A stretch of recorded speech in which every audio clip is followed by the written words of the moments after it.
Hello, fellow heroes. What's going on today? Today I want to talk about Dragon Age Veilguard. I've probably put about a little around 20 hours into the game. After today, it's probably going to be about like 25 hours. I could have put more in, but I actually wanted to go back and play Dragon Age Inquisition, and we're going to go back on that a little bit here. Let me go ahead and pull up some of the gameplay that I have for the game. But my initial thoughts on this game were actually like kind of worrisome. I did not look forward to this game at all. Matter of fact, I was kind of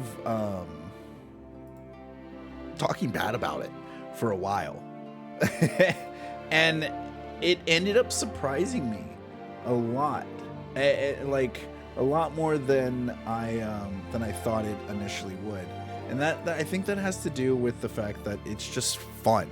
It's fun to play. Let me see if I can pull this up. Yeah, here we go. We got Dragon Age Veilguard gameplay right over here. I'm gonna pull that right here for you guys.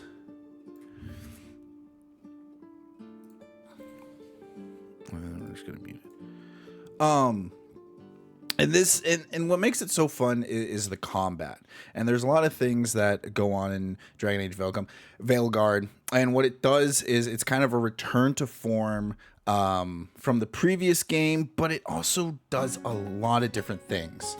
And the things that it does differently, I think it's doing for a different type of audience. And we'll really go into that here in a little bit. But combat is redefined in a way that complements what was of the old, but makes it more action orientated, makes it a lot more fast paced than previous titles beforehand.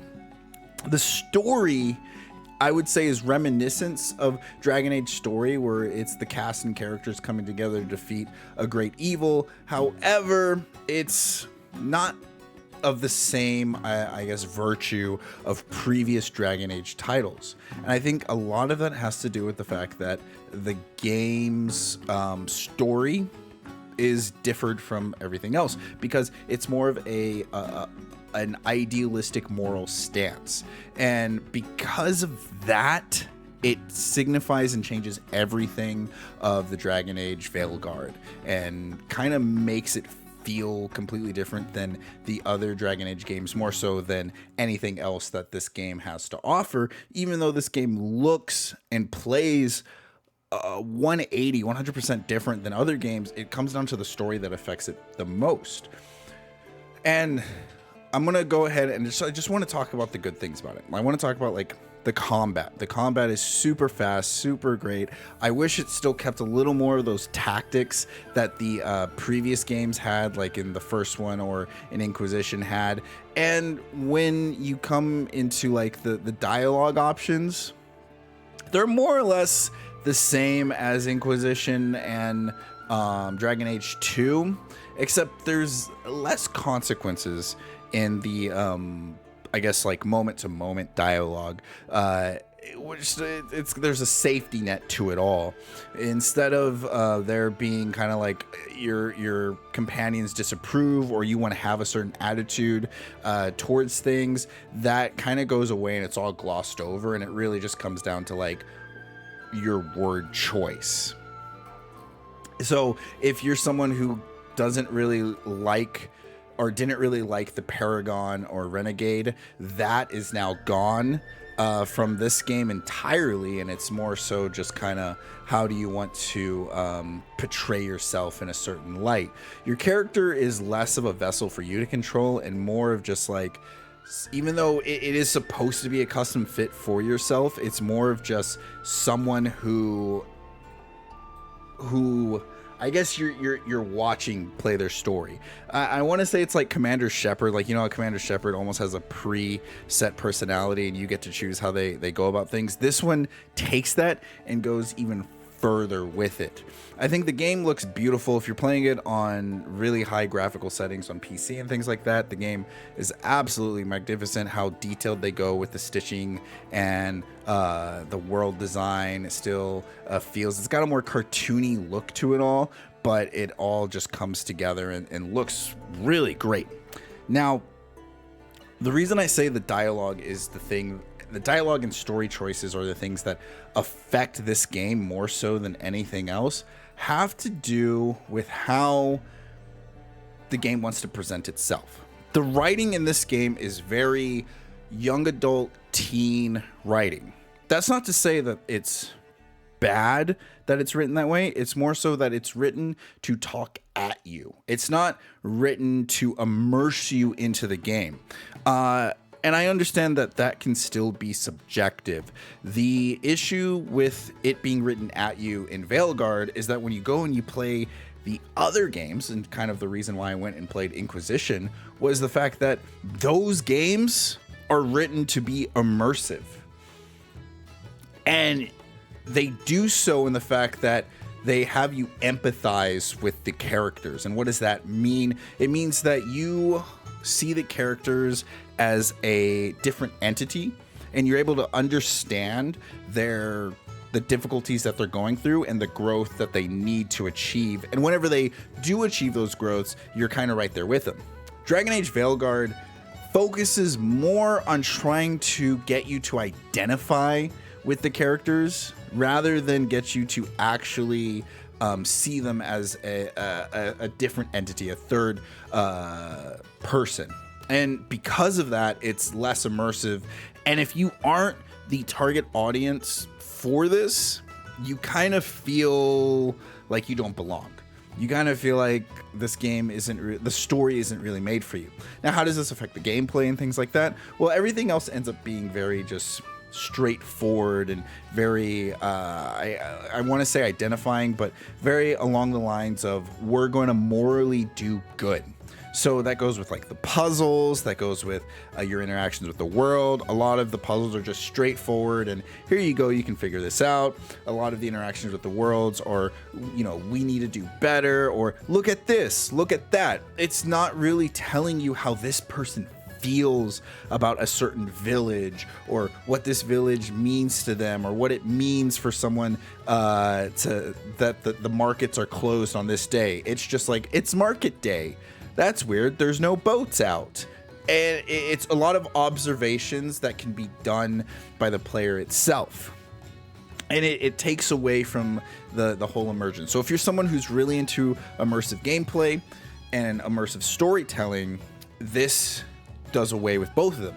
It affects it so much so in kind of like the decision making in the game. I really got tricked in the fact that like the opening sequence in this game is really cool.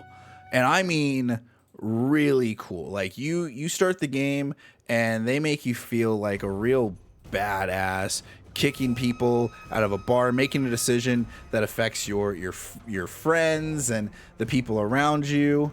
And you're kind of like, dang, this game's going all out. And then you get into the game and you realize like even like moment to moment dialogue that I was talking about before doesn't have any consequences. Like, because everyone's kind of the same person. Everyone's trying to be this ideal good person and trying to be identified as a good person, that you and all your companions end up being the same person, end up being a shade of one color instead of a rainbow or a myriad of different colors.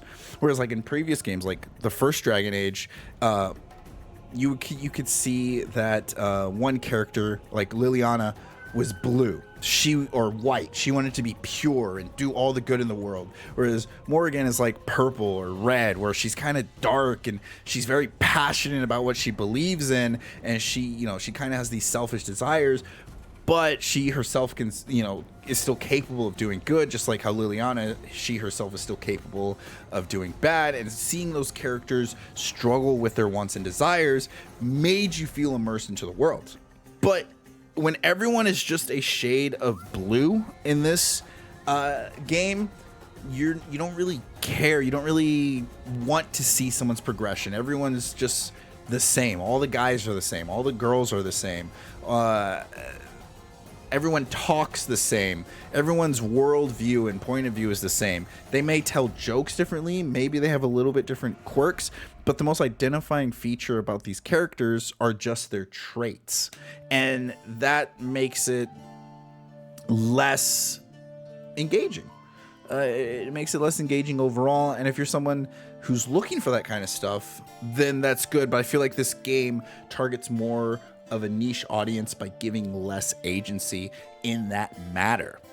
And the gameplay gets affected by that too. And you feel it, and you can't help but only want to enjoy the combat. I think the combat is the sole thing that carries this game, and it's good combat.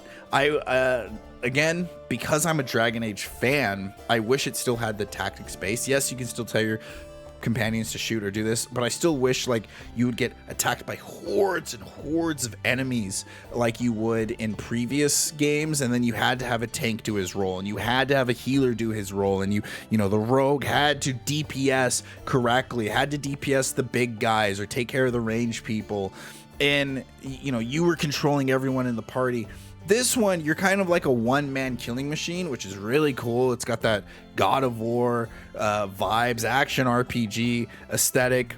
It is just a button mash, so it's not going to be like Devil May Cry where you have to have combos or anything like that. So the ceiling, the skill level or the ceiling, the cap level is pretty low. It's a low ceiling, which again takes away the agency of the players, something that the other games gave a lot of agency to players. So where we gain a few things in Dragon Age Veilguard, we lose a lot more.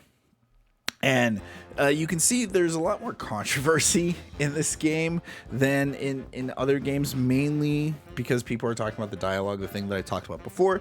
I've already addressed it in the fact that like the dialogue is just meant to make you sympathize with characters. But here's just like a little bit. Who ate the last breaded cheese wand? Oh no, I'm sorry. I guess I thought, well, I don't know what. It's fine. No. They're your favorite. Why do you run around in And so like there's a little bit of out of context right there, but this person right here, Tash, is kind of the poster child of what everybody is hating on, because you know, she gets upset that people eat the communal food that was out for everyone, but her favorite food was eaten first, and apparently she had an unspoken dibs on it. And you know, we have this character who ends up feeling guilty, and a lot of the gameplay and dialogue and interactions between characters is stuff like this, like misunderstandings and people needing to understand one another and people needing to accept one another and apologize to one another. Why do you run around in fancy mage clothes? Because I like them. You talked with your mother lately? I'm here to hit things. That's a yes, then. And it makes you feel like, man, what happened to the old Dragon Age? Because the old Dragon Age cared less about what people were wearing and if people ate the last pastry, and more about kind of like, I don't understand how Dragon Age went from cruel, foreboding, dark fantasy world to Marvel 2.0. And that's kind of exactly what we're looking at. I mean, this is what Dragon Age, how it used to present itself. And you had characters like, again, I love Morrigan because she was so confident about who she was as a character. Where we have characters who struggle with talking to their parents about their identity. Morrigan, her parental struggles were kind of similar in the fact that like she wanting her mother to accept her, something that everyone can understand and goes across all spectrums. And Morrigan has to live up to her mother, but her mother's literally quite evil and portrayed as evil, and we go out of our way to kill her mother.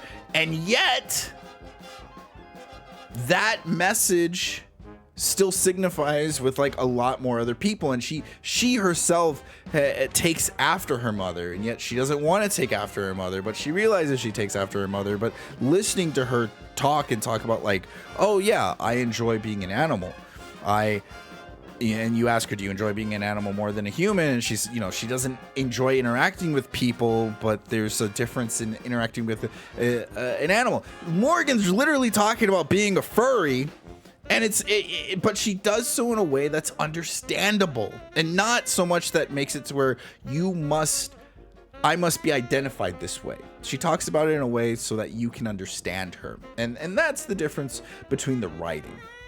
I don't think it has anything to do with who the characters are, more so with how the characters are portraying themselves. So that's the biggest thing. Another example right here for you guys.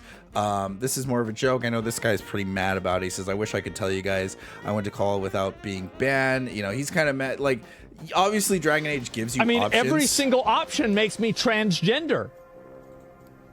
Yep. There's no option not to be transgender. And Asmongold, he's joking around here because the back button's right there, obviously.